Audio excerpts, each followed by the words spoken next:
السلام علیکم ورحمۃ اللہ وبرکاتہ۔ ماہ رمضان میں مردوں اور عورتوں کے لیے 20 رکعت نماز تراویح بعد نماز عشاء ادا کرنا سنت موقدہ ہے۔ نبی کریم صلی اللہ علیہ وآلہ وسلم نے ارشاد فرمایا کہ جس نے رمضان کی راتوں میں قیام کیا اس کے پچھلے گناہ معاف کر دیے گئے۔ مردوں کو نماز تراویح باجماعت ادا کرنا سنت علی الکفایہ ہے۔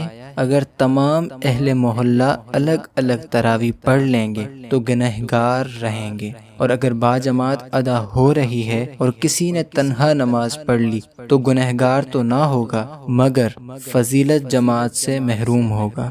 نماز تراویح 20 رکعت 10 سلاموں کے ساتھ ادا کریں اور ہر 4 رکعت کے بعد تھوڑی دیر آرام کر لینا مستحب ہے۔ رمضان شریف کے پورے مہینے میں ایک مرتبہ قرآن پاک تراویح میں ختم کرنا سنت ہے، لیکن قرآن شریف کی اجرت دے کر سننے سے زیادہ یہ افضل ہے کہ سورتوں سے پڑھ لیں۔ نابالغ کے پیچھے نماز تراویح پڑھنا درست نہیں ہے۔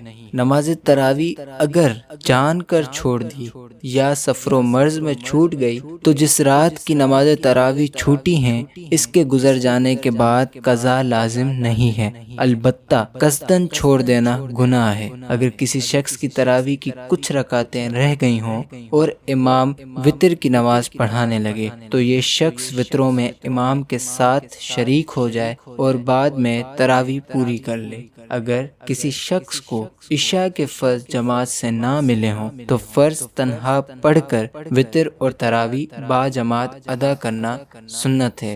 امید کرتا ہوں کہ آپ لوگوں کو یہ ویڈیو پسند آئی ہوگی۔ اللہ پاک نے زندگی دی تو انشاءاللہ آپ لوگوں کے ساتھ اگلی ویڈیو کے ساتھ ملاقات ہوگی۔ تب تک اپنا خیال رکھیے گا۔ اللہ حافظ۔